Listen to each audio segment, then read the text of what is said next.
This ancient tale troubles, breaks, and disturbs my heart terribly. These reflections, therefore, are rather incomplete, and it remains a struggle to find adequate vocabulary. If the story were to be literalized, then I honestly cannot begin to imagine what possessed Abram to think that sacrificing one of his beloved children would be a requirement or desire of God. I mean, honestly, what does that say about Abram, and what does that say about God? Nor can I begin to imagine the trauma and psychological scarring it would have inflicted upon them both, on a father and on a child, even beyond that monstrous day. God reduced to unspeakable barbarism, cruelty, and violence, as if that was the only way to express the spiritual truths at the heart of this tale, the paramount one being that God will provide.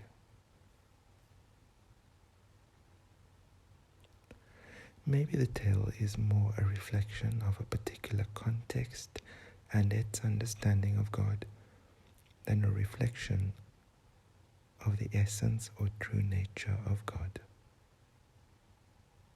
The tale begins with the often unchecked idea that God puts people and that God put Abram to the test.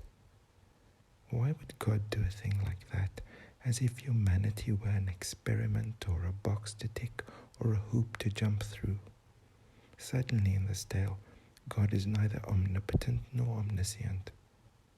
Furthermore, the tale makes an angel of God to be sickeningly cruel, stupid, or blind. Now I know that you fear God, the angel says, since you have not withheld your son, your only son. I mean, honestly. There must be more to this tale, or it must be seriously reimagined. The levels of cruelty it condones cannot go unchecked. The things we do in God's name. Abraham, who is known to question God, or who even becomes angry with God, is in this tale docile and quite frankly a huge disappointment. He seems almost out of character, not seeing straight. You want to shout at him, for God's sake, say something, stand up for your boy. Abraham had 3 whole days in which to do this. Thank God he woke up at the 11th hour.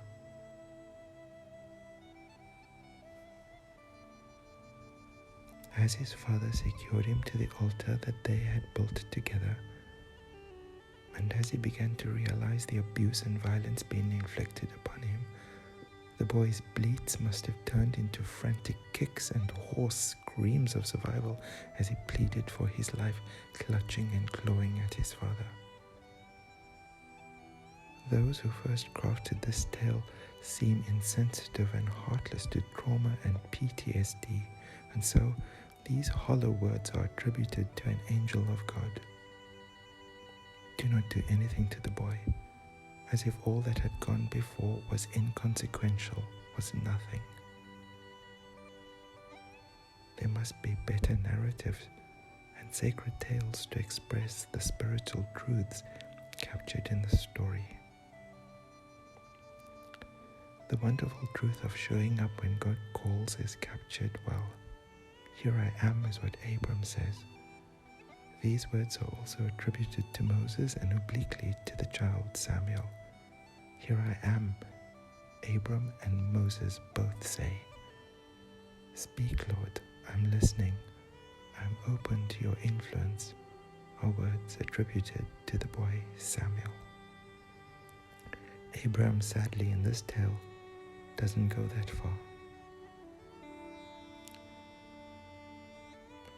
In preparation for this reflection, I came across a modern reimagining of Abram teaching his son Ishmael how to make a sacrifice to God. For the record, I don't condone animal sacrifices. The video breaks my heart.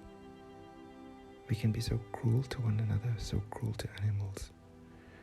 But watch in this modern retelling a kind of midrash, how the young Ishmael struggles to do what his dad believes would be pleasing to the Lord. There's a tender moment where Abram says to Ishmael, "Talk to the animal, son. Touch him. He is afraid." And the child goes further. He kisses the animal. But Abram doesn't go far enough. Abram says to Ishmael, "You have hunted and killed many animals. Do it. Take its life." But the boy replies to his dad, "This is different." The video stops short of him saying, "No, Father, I can't do what you are asking of me." A deeper, more profound conviction tells me otherwise. And in that moment, a seismic shift begins to take place in the heart of both of them.